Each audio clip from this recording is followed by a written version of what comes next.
Hello loves, and welcome to this month's reading for Gemini. This is going to be for the month of August 2023, and these are going to be general readings, so I definitely recommend checking these out for your rising and your sun sign. That way you can kind of take what resonates and leave what doesn't for yourself. As always, if you like my content, be sure to hit that like button, comment below, share, or subscribe.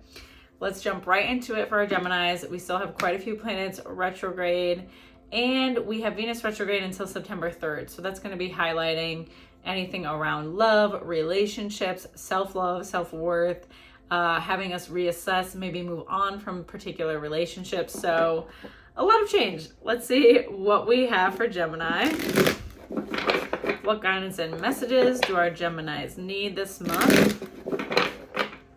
What we got going on for our Geminis.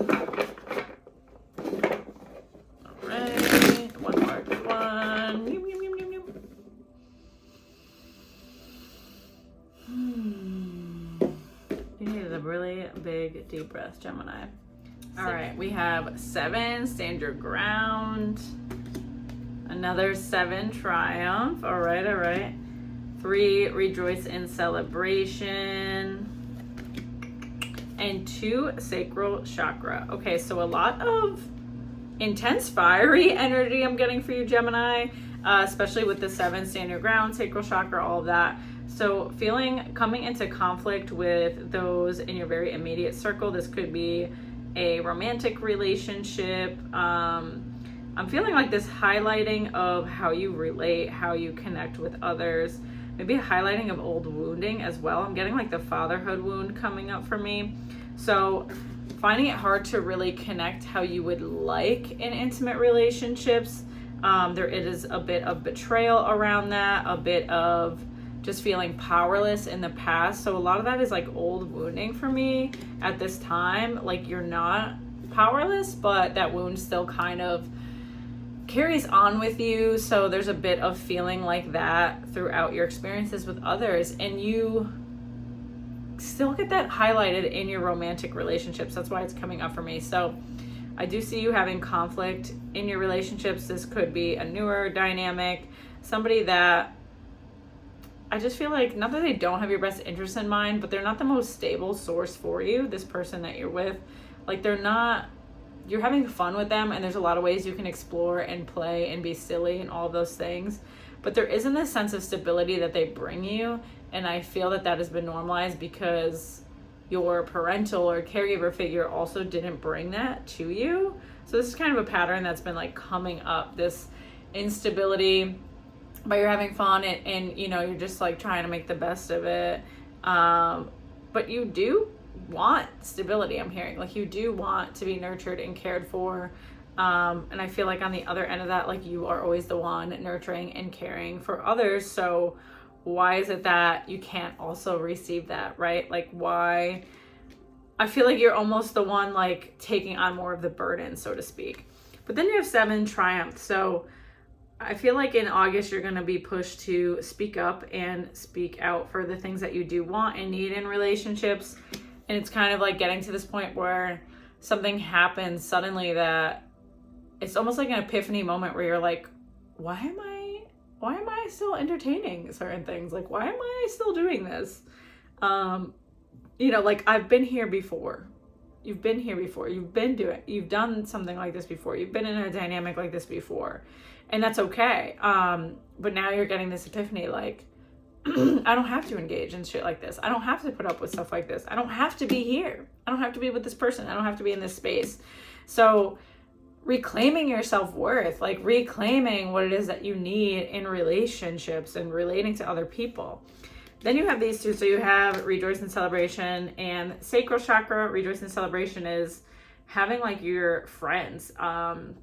I'm seeing you being surrounded by your friends, celebrating with your friends. Maybe you're going on a trip in August with people who really see you, love you, support you in a way that you're like, why am I settling for anything less? I mean, granted, these are your friends, not like an intimate relationship, but that love can exist in an intimate relationship as well. And I feel that this time away and this time to explore and this time celebrating really highlights that too for you. Like, I don't have to settle. I don't have to do these half-assed relationships with people that can't even fully like show up for themselves. You know, it's not like they're trying to be unavailable. That's just how it is. They can't show up for themselves. They're probably not going to show up for you. And then 2, sacral is our, you know, the home of our creativity, our sexuality, but also how we relate. This is developed when we begin to relate to the world around us and see how we are in relation to other things. So there's definitely some old wounding going back there.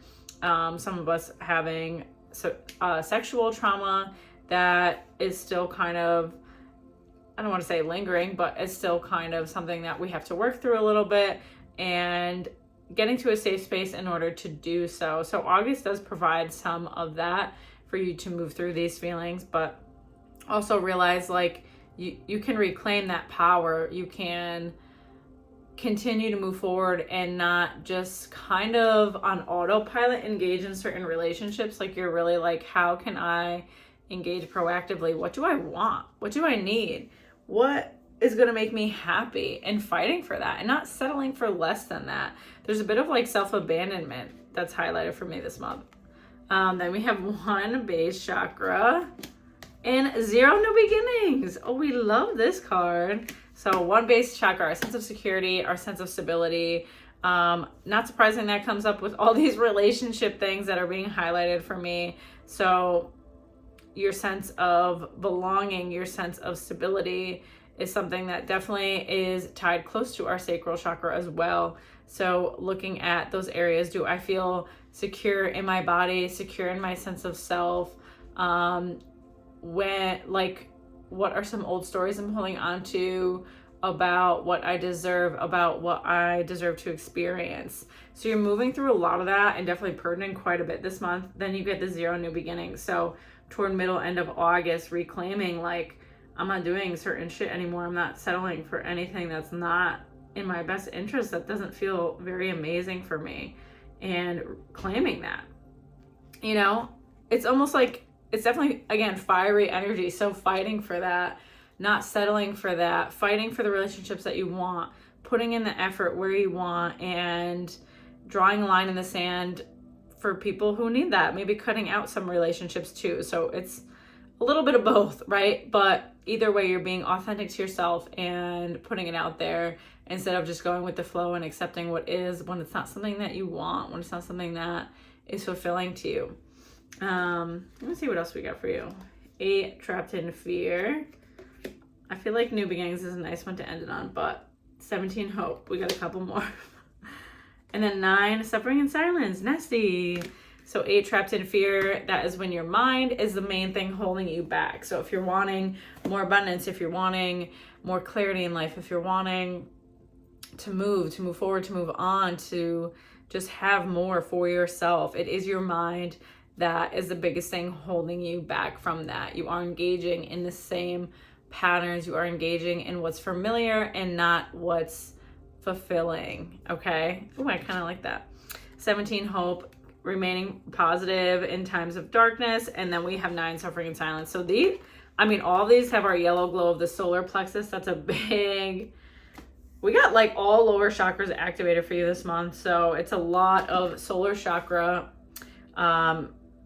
sacral chakra, and base chakra being activated. So old emotions, feeling wounds, how you show up in the physical world being brought up. I feel like you do a lot of work on your mental and your faith in your spiritual world, but then there's been these aspects of you in these lower chakras that have been, ignored or pushed to the base side. Like, oh, I'm just focusing on my connection to spirit or my connection to God. Like, those things will work themselves out, but the body holds on to that shit. You got to let that out. You got to really work through that stuff. It's not going to feel logic based. You don't have to sit here and like figure out every single emotion that comes up and just like let it come up. Let it come up. Let it come out. It's old feelings. It's old emotions. You don't have to logic your way through them. You have support. You have people around you. So use them. Use the support. Use your friend. It's your friends more than anything. Let them be there for you. Let them support you. People are not going to be upset that you are emotionally purging. They're not going to not want to be around you because you are going through stuff. They are seeing you grow. They are witnessing like this beautiful transformation, honestly. And anybody who doesn't want to be a part of that is not your soul tribe, is not, you know, the people for you to open up to about this sort of stuff. But you know you have those people and you know who they are. So 100%, like, be okay with opening up to them. You're like over the suffering and silent shit. So that was a mouthful, but I hope that that helps you out this season, Gemini, and give you a bit of clarity on what is to come. Definitely be gentle with yourself as you purge through these lower chakras and allow yourself the space to just have things come up without having to like spiritually rationalize and figure out what it means, where it's bringing you, all of that stuff. As always, if you like my channel, be sure to hit that like button, comment below, share, or subscribe. It really means a lot. And I will see you next time. Take care.